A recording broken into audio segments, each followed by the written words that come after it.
La sorcellerie règne là où il y a la division. Ils vous divisent, vous qui veulent attaquer, et puis eux ils s'unissent. Vous qui vont attaquer là, ils vous distraient, ils vous divisent. Maintenant, eux qui attaquent là, eux ils s'unissent en groupe pour attaquer. Donc eux ils sont un même peuple, mais vous êtes un peuple divisé dans la même maison. Mais regardez même les animaux, quand les lions, mais les lions veulent chasser, elles chassent pas seules, elles sont au moins 2, sinon 3. C'est un même peuple. Elles parlent le même langage, le langage de la faim.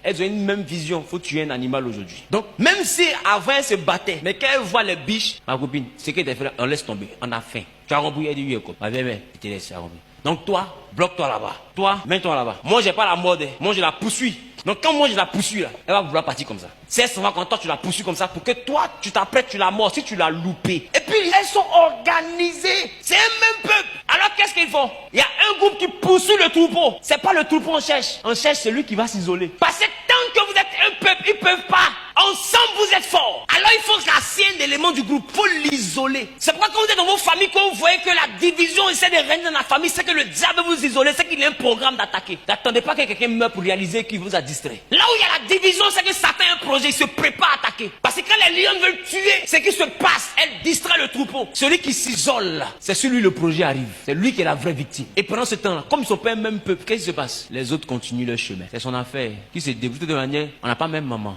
Ça lui apprendra. Toutes les manières, on n'a pas même papa. On n'est pas sorti du même ventre. On n'a pas dit à Bouébé. Voilà, mais les malades sont mourir. Et vous êtes comme des agents du diable, sachant que vous êtes des mêmes frères. Et le diable vous donne la notion de demi-frère parce qu'il veut vous diviser pour vous affaiblir. Bon, si quelqu'un est ton frère à moitié, il est ton demi-frère, l'autre moitié, il est ton quoi? C'est qu'il est ton ennemi à moitié alors. Un frère, c'est un frère, il n'y en a pas de demi. Mais toi, tu es chrétien, tu as demi-frère, tu es vaincu. C'est que tu es un agent de la division diabolique. Parce que ça t'appelle demi-frère, c'est la division diabolique. Et je vous assure, quand vous mettez ensemble pour vendre votre demi-frère, il va régner sur vous. C'est ce qui s'est passé dans la maison de Joseph. Joseph n'avait pas même maman et eux. Tous ceux qui avaient même maman, ils se sont mis dans un groupe. Ceux qui avaient même maman, ils se sont mis dans un groupe. Et puis les deux groupes ont fait un seul groupe. Et puis le voici qui arrive, vendons-le. Ils étaient un même peuple, ils ont parlé le même langage. Quand ils sont arrivés devant papa, eux tous ont dit la même chose. On a trouvé son habit, un animal a dévoré ton enfant. Or tout le monde savait où l'enfant était. Ils étaient un même peuple, ils avaient le même langage. Ils ont vendu le petit. Pourquoi? Parce qu'il n'avait pas même maman. Et puis il était seul qui avait sa maman. Donc ils l'ont attaqué parce qu'il était faible. Il n'était pas un groupe.